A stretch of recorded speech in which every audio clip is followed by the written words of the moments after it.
As a mixed media artist or as a collage or acrylic artist, honing your materials is essential. One of the best ways that I know how to do that is with authentic vintage items. You might already be drawn to beautiful and unique papers and fodder, so in this video I'm going to share 26 of the best vintage materials that I use in my acrylic mixed media work. Hello love, welcome back. My name is Jennifer Laurel Keller. I am an acrylic and mixed media artist and instructor, but what I really do is help people connect to their soul through nature and art. And this is the Wilded Art Show. A lot of students have asked me, where do you find your papers and fodder, because they want to have a great selection of bits and bobs to pick from when they start working on a piece. Vintage items will make your pieces feel unique because no one is going to find the exact same selection that you're going to find. The world has so many interesting things in it already, so there's no need to buy new. Not only does this give old stuff a new life, but it also is going to add texture. It's sustainable, it gives you a jumping off point for your paintings, and most of all, it's going to make more of a connection with your audience. People love peeking through the layers and finding little parts of vintage stuff in there. It's a surprise for them, and they feel like detectives trying to figure out what these items were used for. And here's the thing, those surprises and the mystery and history behind them can be a way to draw more folks into your work and even possibly lead to more sales because it starts a conversation. You can find these items floating around out there in the world and use them in your artwork today. All right, so we're about to start the list, but remember that you'll also want to stick around to the end of the video because I'm going to share some bonus items at the very end that I don't have in my stash right now, but I've enjoyed using in the past. So if you're excited about this topic, hit the like button and let's get right in. Okay, number one is wrapping papers. I have this beautiful floral paper here, and I used this already. You can see there are pieces cut out of it, but you could also just use it as a pattern. Something like this you'll find in a lot of places. So I use this as a pattern and also as individual flowers. This is also a lovely owl retro paper. It's probably from the 70s. Number two is wallpaper. This one has a lovely sheen to it, and these will glue down really nicely because they're made to be glued to walls. Number three, picture mats. This is from a little folder that you would find family portraits or single portraits from a photography studio, and the mat board is a nice little picture window into a glimpse of your painting. Number four, a postcard. These have nice writing on them. This one isn't that old, but it is vintage. Number five are bookmarks. This one has a lovely quote, choose an author and you choose a friend. Number six, paper doilies. Lots of paper doilies out there in the world to find. They come in different shapes, and not only does it give you a nice pattern, but also the texture is often raised up and will make nice layers in your work. Number seven, photographs. Black and white photographs give a lot of history to your work. You can cut out the people or things in them. This is from a wedding. And you have a sweet couple here. It's aged, which gives it lots of character. So don't let aging prevent you from using these. And there are lots of uses for this. Number eight, packaging. This is from a light bulb pack, and it has little cutouts, which could be fun. The light bulbs and the writing is cool. Number nine is sheet music. I have this whole symphony of a collection. This one is just the drums, but I also have the violin and all the different instruments for this symphony, and it's an orchestra. Lord Boomer and the orchestra. I love that name. I love Lord Boomer. All of these pages of sheet music are handwritten. It was such a score. I did pay for these, but I couldn't pass it up. And they also come in different colors, which is nice for variation. But you might not be able to find something handwritten, so you can always head out and find a collection of typed up sheet music. Lots of familiar songs and a lot of these booklets that you can find. And it's nice to be able to see the lyrics as well as the notes.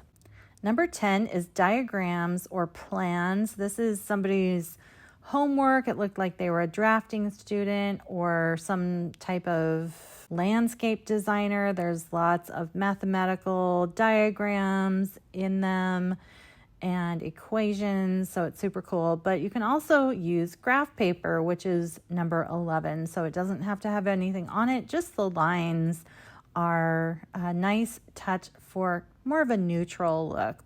Next are ledgers. This looks like a phone book. There's all of the tabs, but inside there are tallies for what people have paid for whoever this was. Maybe it was a bookie, maybe it was a business. There's typewriting and different years that's from the 50s and different sums of money. So that is a really interesting and neutral background. All right, we're halfway through the list, and now I have a question for you. I'm curious, do you work with vintage fodder? And if so, what's your favorite thing to use right now? Or is there something that you're on the hunt for that you want to try out? I think the rest of us would like to know, so let me know down in the comments. All right, next we have illustrated science books. This one's on fossils, as you see. And I've used a lot of the different illustrations from this. When it comes to older books, some of it has probably gone out of copyright, and you can use all of these cool illustrations in your work. I love these fossils and the old shells and bones and some of the other little parts in here. Number 14 is charts. This is an old star chart about astronomy. I guess astrology folks could use it too. It goes way back to the turn of the century, 19th century. It's just a chart of different numbers, and the months on it are in German. Next, number 15 is maps. Maps are wonderful, wonderful things to use in collage and mixed media, and you can pick places that you have been or just use the map as a texture and pattern on your piece. Number 16, envelopes. This is a Chinese envelope. It's very bright and shiny. It was used to keep coins and little candies in as gifts, but you can also use envelopes from the post, writing on them, especially if you make things like junk journals or anything that you want to have pockets in. Number 17, slides. Now, when you glue these down, you're not going to be able to see what's in the slide very much. This looks like a landscape with some water, but just the frame around them can be interesting. You can turn these into little windows. And number 18 is matchbooks. This is also a nice thing to include in something where you want a moving part, like a junk journal, or just a fun collage where you can have a little flip up. And they have nice illustrations. Just tear the matches out so that it doesn't catch fire. Okay, 19 is magazines. There are a ton of awesome images in these vintage magazines. I have a big collection from the 60s and 70s. The food was really strange, but you can get some cool images of people. Again, here's a banana mallow pie. But there's a lot of lively ads in these. They're very, very funny. Here's a potato sack race. Some of it is not so appropriate anymore, so watch what you choose. They were really into crochet at the time. But here's a tuna casserole for all of you tuna casserole fans out there. Yikes. Whatever that is. You're going to find tons of smoking ads, but the people in them are interesting. Lots of rotary phones and all kinds of interesting stuff.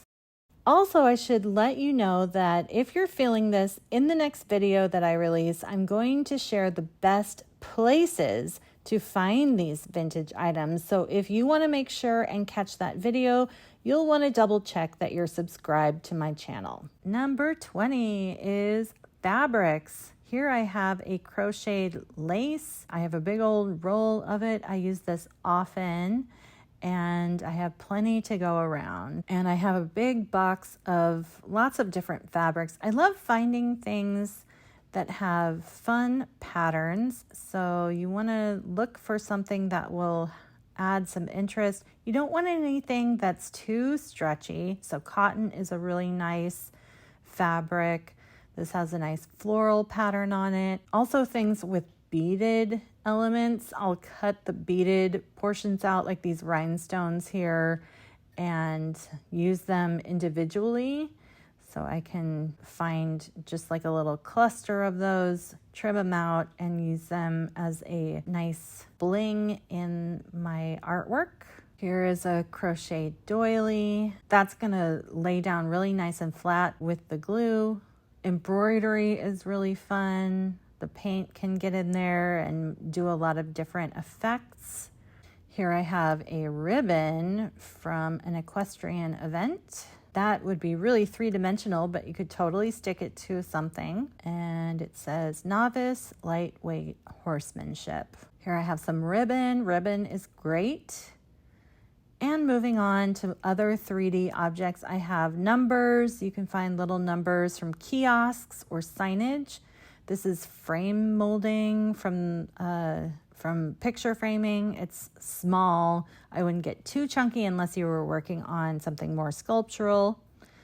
Number 23 is keys. The more vintage, the better. So I have this whole key collection, but some of them are older than others. Here is a VW Rabbit key. So that's pretty neat. The keychain would also be interesting on this one. Also, this one has a really nice shape. Number 24 is jewelry. Things that are flat on the back are going to be your friend. So even if they have little holes and spaces in between, as long as it's not too round on the back, you're going to be okay. You just fill that area with your mixed media glue. And things like these cabochons, they're rounded on the front, flat on the back. That would be excellent for mixed media. Number 25, watch faces. And number 26, clothing hardware like this buckle. So if this list resonated with you and you want more, be sure to stick around for the bonus portion of the episode. Maybe you already have some of these items and you can get started right away. If you need help learning how to make some mixed media projects, you can learn a lot in my Skillshare classes. I have all of the information for those on my website, which I always have linked below. I've made about 30 online classes for Skillshare, so be sure and check out some of those projects. I got a wonderful review just the other day for my Take Flight class. Carmen Johnson says the class exceeded her expectations and that she recommends it for students of all levels. She also said I was an engaging teacher and there were helpful examples and actionable steps. So thank you, Carmen. And then she goes on to say, such an excellent class and well explained. I hope to try experimenting soon. So thank you so much. I can't wait to see what you make. Okay, now for the bonus list. There are 20 here, so we're going to breeze through these. Number 1 is vintage tags. Number 2, blueprints. Number 3, napkins with patterns and prints on them. Number 4, greeting cards. Number 5, playing cards. Number 6, tarot cards. Number 7, tickets. Number 8, sewing patterns, both the packages and the tissues inside. Number 9, paper dolls. Number 10, game pieces. Number 11, handwritten letters. Number 12, stamps. Number 13, menus. Number 14, kids' artwork. Number 15, book pages in different languages. 16, medical diagrams. 17, dried flowers. 18, recipes. 19, industrial hardware that's flat on the back, like hinges, washers, or metal plates. And number 20, signage. And that's the list. So if you're in the mood to binge watch more of my videos, I'm going to leave a playlist and a suggested video for you here.